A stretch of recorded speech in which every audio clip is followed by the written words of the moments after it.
नमस्कार साथियों, आप सभी कैसे हैं। आज हम अध्याय 11 के पार्ट 2 के रूप में ऑब्जेक्टिव क्वेश्चन करेंगे। हमने आपको फर्स्ट वीडियो में 25 ऑब्जेक्टिव क्वेश्चन कराए थे। आज उससे आगे चलेंगे। साथ ही हम ये भी बता दें, हमने राजस्थान सेवा नियम की ऑब्जेक्टिव पुस्तिका निकाली है, जिसमें 870 से अधिक क्वेश्चन का समावेश किया गया है। इस पुस्तक की विशेषता ये है कि हमने जो भी चैप्टर हैं उसके अनुसार ऑब्जेक्टिव क्वेश्चन बनाए हैं, और जो भी दिनांक प्रतिस्थापित है उनके अलग से ऑब्जेक्टिव क्वेश्चन बनाए हैं, और हमने पिछले विगत क्वेश्चनों के जो पेपर आए उनके अलग से बनाए हैं, और इसमें जो परिशिष्ट दिए हैं, नियम अधिनियम, उनका अलग से समावेश किया है। साथियों, अब हम चर्चा करते हैं ऑब्जेक्टिव क्वेश्चन अध्याय 11 के बारे में। 25 तक हमने आपको अभी बताया कि पहले आपको करा भी चुके हैं पार्ट फर्स्ट के रूप में।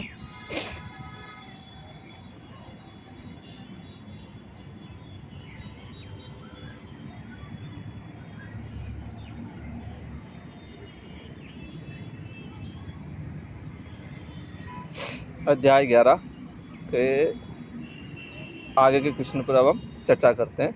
26वें क्वेश्चन से, सेवा में रहते हुए उपार्जित अवकाश के बदले नकद भुगतान किस नियम के तहत मिलेगा? तो साथियों, नियम 91 क, नियम 93, नियम 92 का, नियम 91 क के तहत आंसर होगा। साथियों, 91 क के तहत मिलेगा।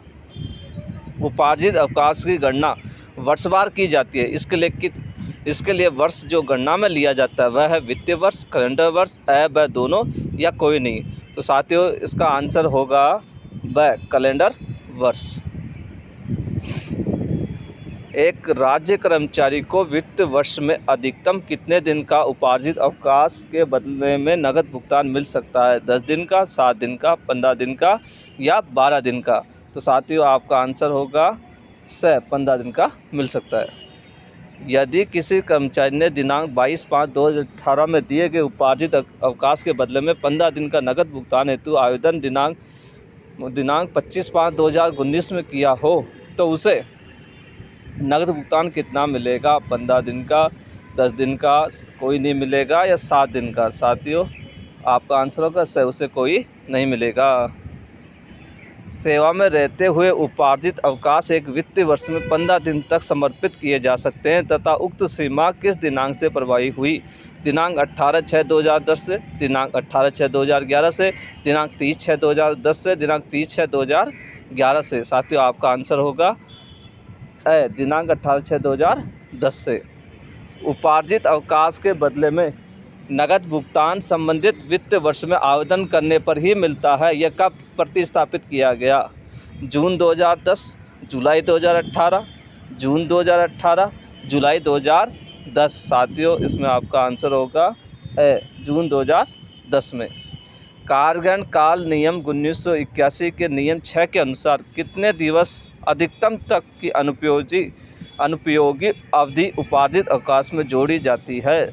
30 दिन, 10 दिन, 15 दिन या 7 दिन? तो साथियों, आपका आंसर होगा 15 दिन। सेवानिवृत्ति पर अनुपयोजित उपार्जित अवकाश के बदले नकद भुगतान का प्रावधान किया गया नियम 91 क के तहत, नियम 92 ख के तहत, नियम 91 ख के तहत, नियम 91 ख के तहत? तो साथियों, आपका आंसर होगा नियम 91 ख के तहत। सेवानिवृत्ति पर अनुपयोजित उपार्जित अवकाश के बदले में नकद भुगतान दिया जाता है 15 दिन का, जमा का एक मुश्त व एक ही समय में, कर्मचारी की इच्छा अनुसार, इनमें से कोई भी नहीं। तो साथियों, आपका आंसर होगा जमा का एक मुश्त व एक ही समय में। सेवानिवृत्ति पर अनुपयोजित उपार्जित अवकाश के बदले नकद भुगतान एक मुश्त व एक ही समय में दिया जाएगा। यह प्रावधान किया गया है नियम 91 क फर्स्ट में, नियम 92 ख फर्स्ट में, नियम 92 ख टू में, नियम 91 ख फर्स्ट में। तो साथियों, इसमें आपका आंसर होगा नियम 92 ख टू में इसका उल्लेख किया गया है। सेवानिवृत्ति पर समर्पित अवकाश के भुगतान की गणना आधे से कम दिन व आधे से अधिक दिन को माना जाता है। आधे से कम शून्य, आधे से अधिक को 1 दिन, आधे से कम को 1 दिन, आधे से अधिक को शून्य, व दोनों ही गलत। है आधे से कम 1 दिन, आधे से अधिक 2 दिन। तो साथियों, इसमें आपका आंसर होगा आधे से कम शून्य और आधे से अधिक को 1 दिवस। अर्धवेतन अवकाश अवकाश लेखे में कब जुड़ता है? एक पूर्ण वर्ष की सेवा पर, कैलेंडर वर्ष के प्रारंभ में, कैलेंडर वर्ष के अंत में, व वर्ष है दोनों। तो साथियों आपका आंसर होगा ए, एक पूर्ण वर्ष की सेवा पर। यदि किसी कर्मचारी को सक्षम प्राधिकारी द्वारा उसके आवेदन पर सेवानिवृत्ति से पहले जमा उपार्जित अवकाश के लिए भुगतान का आदेश कर दिया जाता है तो उसे ऐसा भुगतान का वास्तविक लाभ कब से मिलेगा? जिस दिन सक्षम प्राधिकारी द्वारा आदेश जारी किया गया था उसी दिन से, जिस दिन सेवानिवृत्त होता है उस दिन से, कर्मचारियों द्वारा ऐसे लाभ का आवेदन किए जाने की दिनांक से, वैसे दोनों में जो भी पहले हो।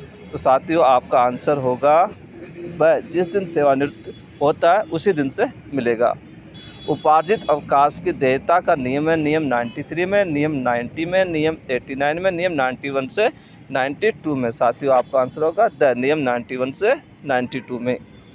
उपार्जित अवकाश को सेवा में रहते हुए नकदीकरण की गणना में सम्मिलित किए जाते हैं मूल वेतन एवं महंगाई वेतन, मूल वेतन, विशेष वेतन व महंगाई वेतन, बस है दोनों। साथियों आपका आंसर होगा ब मूल वेतन एवं महंगाई भत्ता। जब कोई कर्मचारी अधिवार्षिक की आयु प्राप्त करने पर सेवानिवृत्त होता है तथा उसके खिलाफ कोई अनुशासनिक निलंबन संबंधी कार्रवाई चल रही हो तथा किसी प्रकार की वसूली संबंधी कार्रवाई होने का संदेह हो तो उपार्जित अवकाश के बदले दिया जाने वाला नगद भुगतान में से आंशिक या संपूर्ण राशि सक्षम प्राधिकारी द्वारा रोकी जा सकती है। यह किस नियम में दिया गया है? नियम 91 ख 4 में, नियम 91 ख 5 में, नियम 91 ख 3 में, नियम 91 ख 7 में। तो साथियों आपका आंसर होगा द नियम 91 ख 7 में इसका उल्लेख किया है। मृत्यु होने पर उपार्जित अवकाश के बदले नगद भुगतान उसकी विधवा / बच्चे को किए जाने का प्रावधान किस नियम में दिया गया है? नियम 91 ख फर्स्ट में, नियम 91 6 में, नियम 91 ग क में, नियम 91 क फर्स्ट में। तो साथियों इसका आपका आंसर होगा स नियम 91 ग क में इसका उल्लेख किया गया है। कर्मचारी की अस्थायी सेवा समाप्ति अथवा सेवा से निष्कासन अथवा सेवा में रहते हुए मृत्यु हो जाने पर उसके अग्रिम जमा अवकाश किस दिन से व कम किए जाएंगे तथा माह की गणना कैसे होगी? 4.5 प्रतिमाह घटना माह को सम्मिलित करेंगे, 2.5 प्रतिमाह घटना माह को सम्मिलित नहीं करेंगे, 2.5 प्रतिमाह घटना माह को सम्मिलित करेंगे, 3.5 प्रतिमाह घटना माह को सम्मिलित करेंगे। साथियों आपका आंसर होगा ब 2.5 प्रतिमाह घटना माह को सम्मिलित नहीं करेंगे। विभिन्न प्रकार के अवकाशों के साथ लिए जाने का उल्लेख किस नियम में किया गया है? नियम 104, नियम 125, नियम 113, नियम 118। साथियों आपका आंसर होगा ब नियम 125 में इसका उल्लेख किया है। प्रसूति अवकाश के साथ अन्य अवकाश का संबंध किस नियम में दिया गया है? नियम 104 में, नियम 113 में, नियम 118 में, नियम 125 में। तो साथियों आपका आंसर होगा नियम 104 में इसका उल्लेख किया है।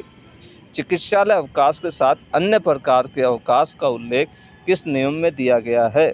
नियम 125 में, नियम 104 में, नियम 113 में, नियम 118 में। साथियों आपका आंसर होगा द नियम 118 में इसका उल्लेख किया गया है। अध्ययन अवकाश का अन्य अवकाश के साथ संबंध किस नियम के तहत दिया गया है?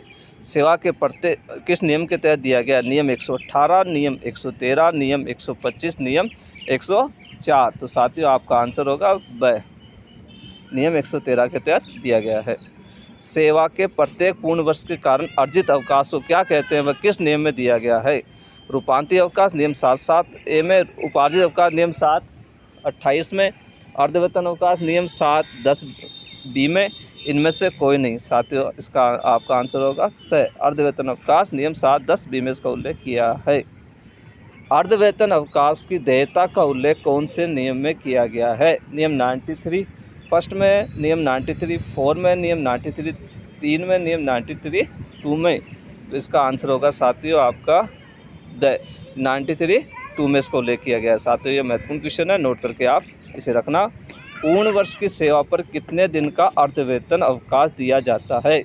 30 दिन का, 20 दिन का, 360 दिन का, 180 दिन का। साथियों ये भी बहुत महत्वपूर्ण क्वेश्चन है, इसके अंदर आपका आंसर आएगा ब 20 दिन का। साथियों यदि आपको हमारा चैनल अच्छा लगे तो लाइक और सब्सक्राइब करना ना भूलें।